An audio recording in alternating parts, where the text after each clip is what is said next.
श्री गुरु के चरणों में कोटि कोटि प्रणाम करें। श्री गुरु हंडा भैया के 3 सूत्र दिले, तीनों सूत्र का हम पालन करें। पहला में दाया, दूसरा में चर्चा, तीसरा में 108 है नमस्कार का प्रणाम करें। कहले हे भैया हे बहनी, हम तो शिव के गुरु बना लेनी, आप लोग शिव के गुरु बना के देखिए। शिव के गुरु बनौले बहुत अंधा पा, बहुत फायदा बा। शिव गुरु जहाँ बैठा बनी धरती बाई के शिव गुरु बहिना लोग सबको चरण में कोटि कोटि प्रणाम कहते हैं। एगो हम कथा कहते हैं, शुरू से अंत तक ले सुनब जा, ना तो गौरा पार्वती जी नाराज हो जाए। हम एगो राजा रहलन, उनका शादी भइल तो राजा रानी भइलन जा। तो राजा का बाल बच्चा कुछ ना भइल तो टोला मोहल्ला सब कहे लगा कि राय साहब इतना धन दौलत बा, अब शादी कर लें। तो फिर दूसरी शादी कैलन, तीसरियो कैलन, चौथियो कैलन, केहू को बाल बच्चा ना भइल। अब राजा साहब बहुत सोच में पड़लन। अब खाली कौन के हमारे लोग लेकर है नहीं कि इतना संपत्ति बा के ले। अब शंकर जी का मंदिर में जाकर रोवस तो चारों रानिया में से केहू पुजारी ना रहे, छोटकी रानिया रहे। जब छोटकी रानी साहब पुजारी रहली तो एक दिन आइलन शिव गुरु जोगी का भेष धके। जब जोगी का भेष धके अलन, भिक्षा मांगे लगलन तो बड़की रानी साहब माथारिया बोझ के लिया के दे तरी। तो कहलन कि हम ना ले। तो राजा साहब के दिहली के राजा साहब आप ले के दे दी। तो राजा साहब लिया के देतन तो नानी हलन। तो अब कहलन कि काहे नहीं खेले, आता तहा कोनो पुत्र नहीं खे कह के और चल गए। तो ये जाके शंकर जी के मंदिर में खूब रोतन राय साहेब कि अब हम का करी कि शिव गुरु एगो हमको पुत्र दे द। तो अब गइलन मंदिर में तो वो जैसे शंकर जी जोगी के रूप धके फिर प्रगट होके आवतन आ कहतन कि ल है एगो जड़ी बूटी है, बक्सा में से निकाल के दिया। कहलन कि ई जड़ी के पीस के चारों रनियन के पिए कह दिया। चारों जानी पी दिया जाए तो चारों जानी का औलाद हो जाए। कहलन कि ठीक बा। तो लिया के बड़की रानिया के दिहलन राजा साहेब कि है चारों जानी पीस के पी ले बुझा तो तह लोग को औलाद हो जाए। तो तीनों रानिया मिल रही जाए, छोटकी रानिया के ना मिल जाए। ऐसे कि छोटकी रानिया के राजा साहब ढेर मानस वह लोग से। तो तीनों जानी अपने पीस के हाली हाली पी ली हली जाए। आ छोटकी रानिया जानत हली, राय साहब बतौलन कि आके कहत रही बड़की रानी से कि दीदी जन जड़िया लेके आई रही हाँ तो जड़िया दे हमहूँ पी नहीं। तो तीनों जनी हंसे लगल जा, कहता है कि हम तो पी ली हले बन जा बने कह। तो कहली कि क्यों बात ना। तो सिलवट्टा जब रहे सिल ओकरा के धो के आ पी ली हली। और जब पी ली हली तो उनका पेट में तो अब लड़का होके कराई गए। तो 3 महीना का पेट में बच्चा हो गए। जब 3 महीना धीरे 3 महीना हुआ, तीनों रनिया जब जान गई जा, अब राय साहब से का कहत जाए कि देखी हमने का जब जड़िया लिए रही जा त्यों तो पी गल नहीं जाए। तो हमने का कुछ भयबे ना कहीं आ इनके तो दिले ना रही जा। तो इनका कहाँ से होके कराई गई।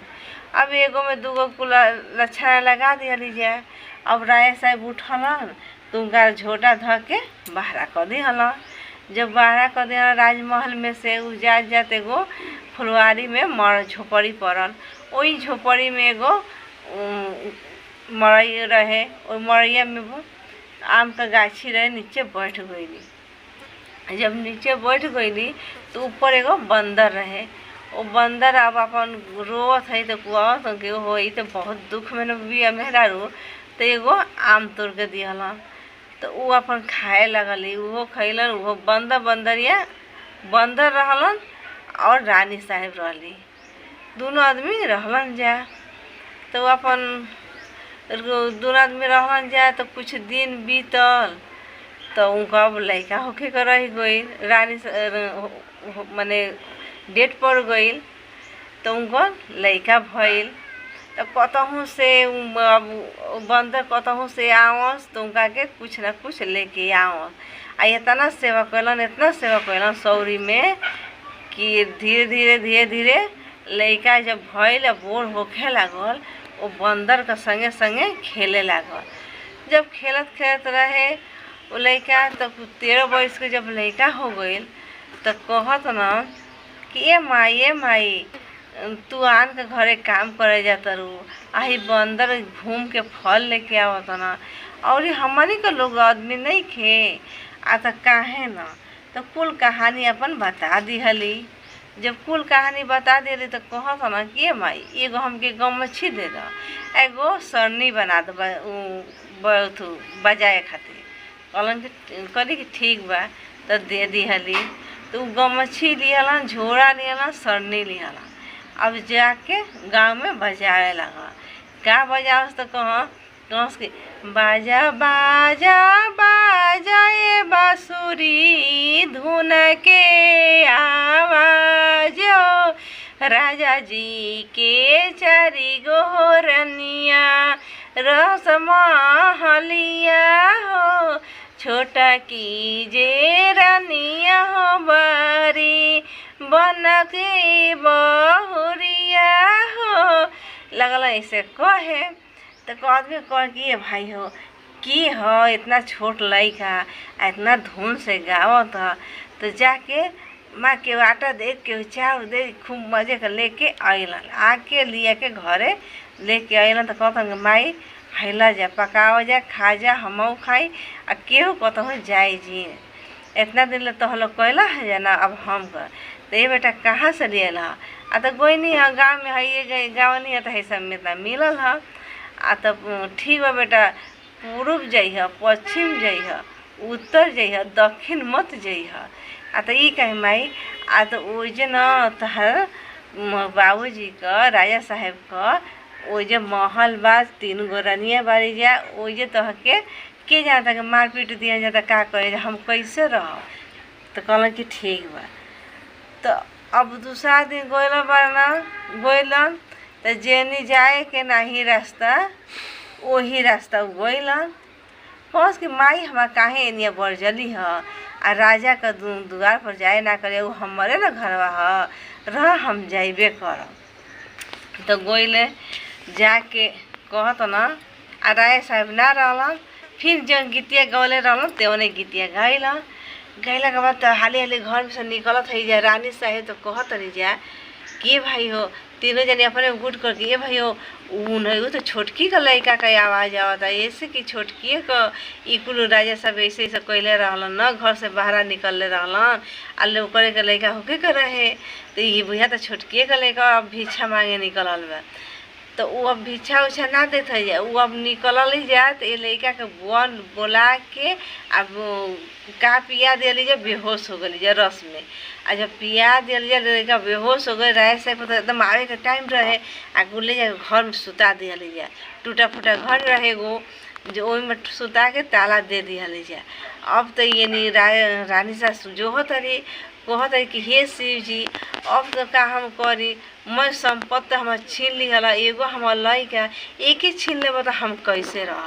अब शंकर जी फेर में पड़लन तो कहलन गौरा पार्वती जी से देख अब हमके जाए द ऐसे जाए द बहुत अनैथ होता वो लड़का का संगे। फिर अलन अला के बाद फिर जो अलन अला का अब राय साहब के दुआरी पर भिक्षा मांगा राय साहब आ गई रहलन घर में। जैसे ही राय साहब ढुकत न वैसे ही श्री गुरु जोगी के भेज तक ढुकत न जाके दुआरी पर कहता कि ए बच्चा हमके भिक्षा द जा। तो भिक्षा जब मांगे लगल तो रानी साहब लेके अली तो रानी साहब के हाथे ना लियली राय साहब के हाथे लियला। तो रानी कहली कि राय साहब के ले आप दे दें तो ले लिहलन। तो कहत न राय साहब ये जोगी बाबा आ तो का हो आ तो एक हाली आई नहीं तो आप ना लियानी हमारी हाथवा से कहनी कि तोहार पुत्र नहीं खे आए अब तो पुत्र नहीं खे अब काहे के लेतनी आ तो तोहार पुत्र बा आ तो कहाँ बा आ तो चलो देखाए। तो गोइला तो देखा कस के है गेट के तोड़त खोल ताला आ तो खोले काहे जा ईट पत्थर पौलन माँ उसे तोड़ के ताला के खोल दिया गेट। देखा था तो लड़का में सुतल हाली हाली पानी से छिड़क के उठौला के बाद पूछे लगला कि का कैसे का बोला। तो ऊ कहलन कि जोगी बाबा कि हम ना बोलब ए बच्चा तू ही कुल कह तनी गा के बता द।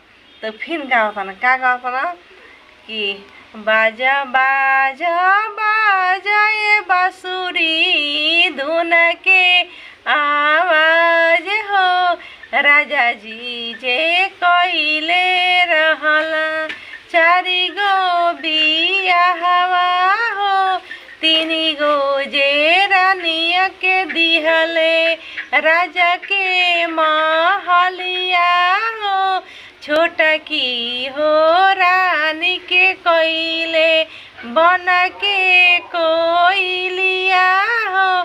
तो राय साहब कहता कि भाई ई तो हम ही 4 का बियाह कैले बानी, हमारे छोटकी रानी के बहारा कैले बानी। जब कुल कहे लगलन तो शिव गुरु कहलन जोगी कभेश के कि तोहरे लइका ह। जब जड़ी देले हम रहनी जड़ी पीस के 4 जनी के पिए के तो 3 जनी फाँक के पी दिहली जाए, उनके ना दिहली जाए आ ऊ उठली तो सिलिया के धो के पी दिहली। तो यह लोग पेट में कल रहे तो यह लोग शैतान ना भइल और दिल का साफ रहली धो के पी दिहली। तो उनको पेट में ये बालक जब पड़ गइलन तो उनका अछरंग लगा के तह से पिटवा के खेदवा दिहली। तो वह जात जात अपन जंगल में इनके जन्म दिहली। तो अब वो रानी साहब तीनों रानी साहब के राजा साहब घर से महल से निकाल दिहला। अब वो रानी साहब के छोटकी यानी के लिए ना तो छोटकी यानी कहता कि हम नहीं कि एगो बंदरो बाना हमारा हेतना हेतना सेवा कैले बाना। तो वो बंदरों के लिए ना वो बंदर के एगो घर दिहला आ रानी साहब के महल दिहला, लड़का के भी महल दिहला। अब इतने पर कथा समाप्त। बोल हर हर महादेव। कमेंट में हमार कमेंट में जैसा कथा हो वैसा कमेंट देव जा। हर हर महादेव, हर हर महादेव।